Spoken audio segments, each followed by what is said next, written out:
welcome to Arun Jyot channel Yatha Suryas Tatha Jnanam. I am Ruchi.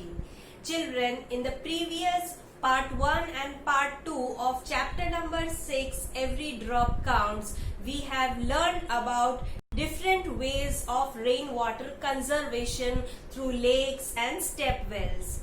We have also seen the unique system practiced in Rajasthan. People used to collect the rainwater in the roof, which was cleaned earlier, and it is attached to a pipe which goes all the way to the underground tank, and this is how people can use the rainwater throughout the year, even when there is least rainfall in one particular year. Today we will learn two different topics of this chapter. First one is the customs related to water, and second one is this is how we get water. But before that, please subscribe my channel Arun Jyot. Also like and share this video so that your learning goes on without any interruption. Children, India is a unique country. We not only worship gods and goddesses, but we worship each and every form of nature, be it sun, wind, water, trees, animals. Reverence to nature is deep rooted in the culture of Indian civilization, so that we value what we have got. As we are talking about water in this chapter, we will learn the different customs which are attached to water. At some places, when the lakes get filled with rainwater, people gather there and celebrate. We have also seen that at different occasions we worship rivers. Look at this picture of the newly wedded bride. There is a custom in Uttarakhand that the newly wedded bride worships and bows to the river or spring in the village. One can see an interesting version of this custom. In cities, the newly wedded bride bows to the tap of the house. So this shows that how water is important in our life. In this picture, you can see the beautiful copper and brass pots and the beautiful stone carvings which is there near the place of drinking water.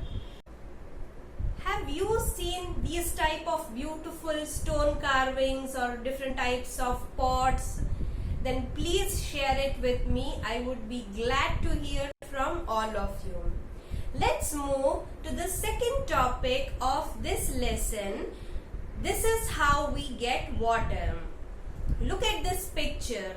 This is given in your textbook, that how at different places we get water through different ways.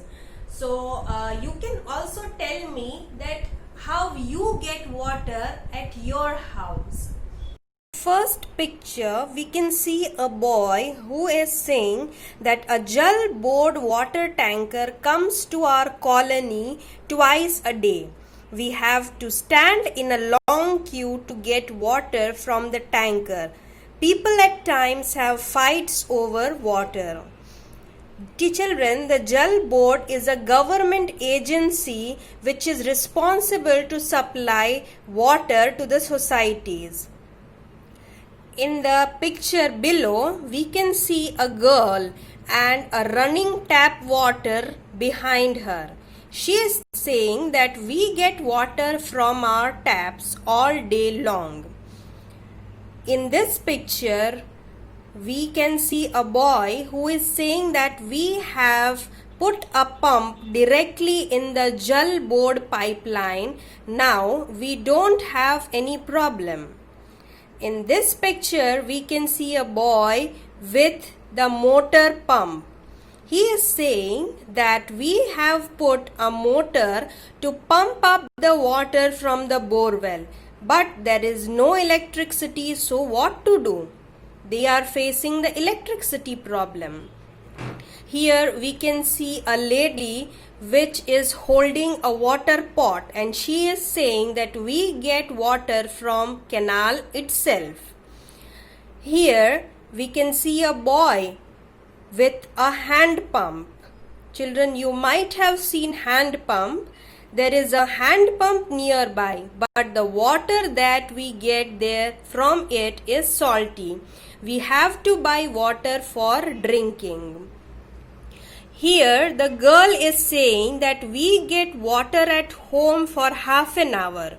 We fill this in the tank to use all day. Sometimes it is dirty. In the last pic, children, there is a girl with a well behind her. She is saying that we fill water from the well. The nearby well dried up a year ago. Now we have to walk far to reach the other well.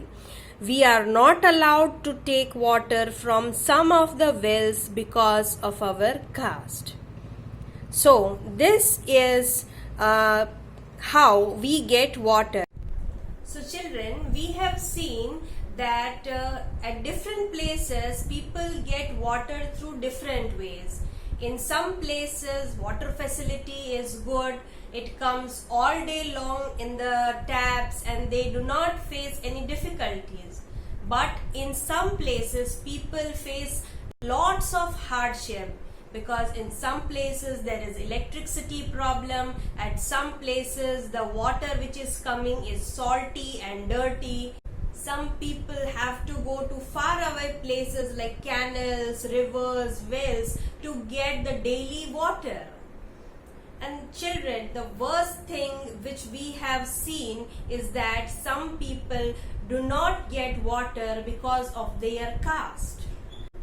Children, water is a basic need for all the living beings, and some people are denied of it because of their caste.